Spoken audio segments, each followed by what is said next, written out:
And welcome to another edition of 10 Count. I'm Steve Kim, joined by Michael Montero, Montero on Boxing, and the editor of Ring Magazine, Doug Fischer. Recently, the Nevada Athletic Commission ruled on Saul Canelo Alvarez, saying that he will be suspended for 6 months in the wake of his testing positive for Clenbuterol. Recently, he withdrew from his May 5th rematch with Gennady Golovkin. Doug, 6 months. Says here 6 months is administrative. 12 months would have been real discipline, because in essence, this is like a starting pitcher in baseball missing one start. Right. So, how does this play to the public, you think? In the court of public opinion, at least within the boxing world, it wasn't enough. Yeah. In the boxing world, there were people who wanted him out 2 years. At least 1 year, they wanted him out. They wanted him out for 2018, and they view a 6-month suspension as basically business being done behind closed doors in the state of Nevada. It was basically, what did they call it? An adjudication agreement process. Yeah, where it's like, because it was actually a year. Right. It's the disciplinary hearing, and the minimum for this type of infraction is 12 months. I think it was 9 to 24 months. 9 to 24 months. But if the person if the fighter in question, or the fighter who made the infraction cooperates with the commission, they can reduce it by as much as 50%, which appears to have happened. But there was a meeting that Bob Bennett, the executive director of the Nevada Athletic Commission, had with Canelo and I guess his representatives, and whatever they discussed or whatever was talked about, that wasn't transparent. That's not out there, at least yet, for public consumption. That's not public record as of yet. But evidently, Bennett heard what he wanted to hear, and agrees with the excuse or the justification that the Clenbuterol in Canelo's system came from tainted meat. But I mean, I don't know for sure. I mean, it's not like Bennett has been talking about this and has said this outright. It's just, I'm guessing if you just gave him 6 months, you don't view him as being guilty. And it was reported in a few stories by certain journalists, including Lance Pugmire, who I believe was there for a hearing, that there was an investigator who kind of shared his findings with the commission, and the investigator told the commission that, yeah, my findings are whatever concurrent with meat contamination. Like, I buy it. Do you guys buy it? And they're like, yeah, why not? We buy it. His first time popping negative, and it was a VADA test. You know what I mean? But in the court of public opinion, from what I see from when I see fighters interviewed, when I see boxing people interviewed about this subject, they're angry. There's a lot of outrage out there directed at Canelo, Nevada and he's just going to have to ride it through. If they go a full year, they're going to miss out on 2 big fights. Exactly. And the other thing is they may alienate Canelo to a point where they don't want to become the latest WBC, where you get excommunicated from the life and the business of Canelo. And everybody wants to be in the Canelo business. And the Nevada WBC. The Nevada Athletic Commission, their number one goal is not to protect the health and safety of fighters. It's to protect the casino industry. That's the truth.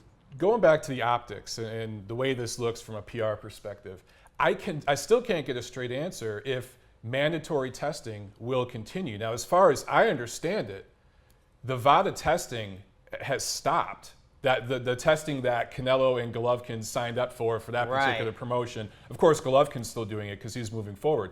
But Canelo stopped doing testing, and I can't get a straight answer if mandatory testing will be part of the suspension. And if it's not, it doesn't seem like it is. No. From what I understand, it's mandatory. There's 3 tests conducted by the commission. It's a Nevada test, not a VADA test. Nevada test. 3 times, 21 days out from when he returns, if he decides to which return. Goes back to the issue that we've been talking about. I know Victor Conti is real big about this. I spoke with him recently about this. The fact that even if you're signing up for VADA testing for a particular promotion, if you have 3 or 4 months in between, you can pretty much do whatever you want. And the optics of this, it looks like Canelo, who didn't even attend the hearing because he was getting surgery on his knee, and I think posted on Instagram. Just the optics look so odd with this whole thing, and then the whole Oscar fiasco. But before the April 18 hearing, there was some kind of sit down between Bennett and Alvarez. That's been written about. Okay. It wasn't on the 18th, but no, it was prior to that. I think it was probably prior to the April 3rd withdrawal, the press conference, perhaps. Right? It had to be because that would line the up. The details are unclear, but if Canelo, so Canelo will be eligible to return sometime in August, right? August 17th. Right, but if both parties want to go forward with rescheduling the rematch between Alvarez and Golovkin, VADA would have to be involved with that. I don't think Team Triple G would have it any other way. So if there's a rematch, there is going to be VADA testing, but there is a certain window, there is a certain timeline to that. But if it's not announced until late July, again, there's a window of that. There's a window. And also, Tom said, listen, if they want to start testing us from May 6th, which is the Sunday after the Vanes Martirosyan fight, all the way till September 15th, which is the date of Mexican Independence Day weekend this week. So in other words, right after the fight, we'll begin our testing cycle. And if Canelo does it, we'll do it too. That would be the best for all concerned, because that would put to rest a lot of the suspicion. Exactly. I think that would put to rest a lot of the suspicion. Make it part of the contract. If I was Canelo's PR agent, right, his publicist, I would say volunteer for year-round testing, at least for 12 months. Because then you tell everyone to shut up. Every boxer who says, man, that guy's dirty, or this guy's been cheating, or whatever, you could say, are you doing year-round testing? Yeah. Because nobody else is. Exactly. Donito Donaire. No, but he used to, but I don't know if he still does it. He was the first to volunteer. Well, and by the way, if Donito Donaire wants to say all these guys are dirty, I'll take that from him. I've seen a lot of interviews with people who've never taken a single VADA test talk about how and by the dirty way, everyone Nonito is. told me last week, Yeah. prior to his fight with Frampton, that if he was Golovkin, knowing what he knew and how the situation played out with Canelo, he would have not have fought under those circumstances. Now, the other issue is, I've said this for years, any fighter that tests positive should, mandatory, should be under an accelerated drug testing program. It happens in other sports, which are collectively bargained through the players' union. You fail a drug test, you don't get suspended for life. You don't get suspended even for the year. There's a process, but you do get tested more often. Yeah, that should be facilitated through the commission. Well, we've seen that with the WBC. You go back to the Alexander Povetkin situation with Meldonium.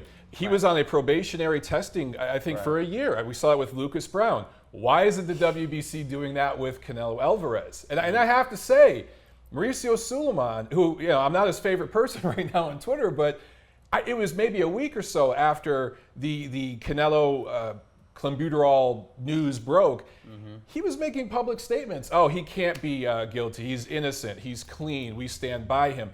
The head of a sanctioning organization should not be saying things like that. Well, I just love that he says we can't pass judgment. But then by saying you that pass judgment on Povetkin and other guys. Judgment. Yeah, if you're the BC. Now, he wasn't in, Canelo was not in the clean boxing program. He should have been January 1st because he was ranked as of January 1st, 2018. That was a bad look. They're going to add him now, but it should be more than that. He should be on an extended VADA testing program at his expense for at least a year. And if you're Canelo, that's how you redeem yourself. Well, that's the only way Canelo can clear his name going forward among rational fans. However, Canelo being who he is, and as popular as he is, he's very polarizing. And there's just a lot of people who are going to just despise him. No matter what. And there's also this reality. Stars play by a different rule, though. No, that's true. But and that's part of the animosity towards him. It's like, oh, this guy is bigger than boxing. Oh, he's just bigger than the belt. And because it's true. Yeah. You know what I'm saying? And that upsets people. But it doesn't have to be that way for the casual fan or for the people who were in his corner. All those fans that supported him in those big stadium fights in Texas, they still want to be down with Canelo, but it's hard for them to do so right now. But if he takes the high road, if he, accepts the Nevada Athletic Commission's ruling, and he comes back and he's humble and he says, hey, I messed up. Going forward, I want to be tested as much as possible. And he opens his camp to the media and he talks about it. I think that can go a long way towards gaining forgiveness with at least part of the boxing world. There's always going to be a bunch of folks that seriously despise him and hate him and will always root against him. And he's going to have to live with that. But he doesn't have to be the bad guy. He doesn't have to be a villain going forward, I think, if he takes the high road and he does the right things. To his credit, Canelo has cooperated fully. He's done everything that's been asked of him. My issue is, you're the biggest moneymaker in the sport. You're the biggest star in the sport. Go above and beyond. Do more than what's required. Right. Do year-round testing. It's $20,000 a year, full volume. But Mike, I could also say, make the administrators do their job. Like you said, if Canelo has done everything that's been asked of him, ask those who are in charge to have a bigger standard. So we can't say, well, Canelo's done everything asked of him, and then not put the onus on the regulators to say, wait a minute, you broke the rules here. You have to be under a different set of rules now. So how many people in the media, though, are willing to criticize Mauricio Sulaiman and the WBC because they want to get invited to those functions and those events? There's very few guys who are willing to do that and put these guys on blast, and that's why I don't get invited. I'm just saying, not to do this, but there need to be more guys like us. Thank you, Doug. Thank you. There need to be more guys like us who press these guys. Yeah. Until we do, it's not going to change. And I'll just say, I like Mauricio personally, but he's a nice guy. The last couple of weeks, he has become the worst version of his father. I'll just say it. I've tweeted about it, and I think he's known about it. Someone asked me to give a statement on behalf of the WBC for the welterweight tournament, and I just told the publicist, I'm not advocating anything with Mauricio Sulaiman right now. I just can't do it in good conscience. But I thought in the beginning of his reign, I said, Mauricio's making some positive changes. Absolutely. He's doing some great things. Fighter safety. Now, it's just like they're reverting back to form. We beat Canelo. For one guy. Because, look, they didn't treat Luis Nery this way. Yeah. Right? There's certain guys, they're real quick to suspend them, including Mexican fighters. But with this particular fighter, and he's the star, and, they had a falling out. Now they've made nice. You got to do the right thing. You have to be consistent. And until we see that from the BC, we just need to keep blasting them. All right. Well, that's it for this segment of the 10 Count. On behalf of Doug Fischer and Michael Montero, this is Steve Kim saying goodbye, everybody.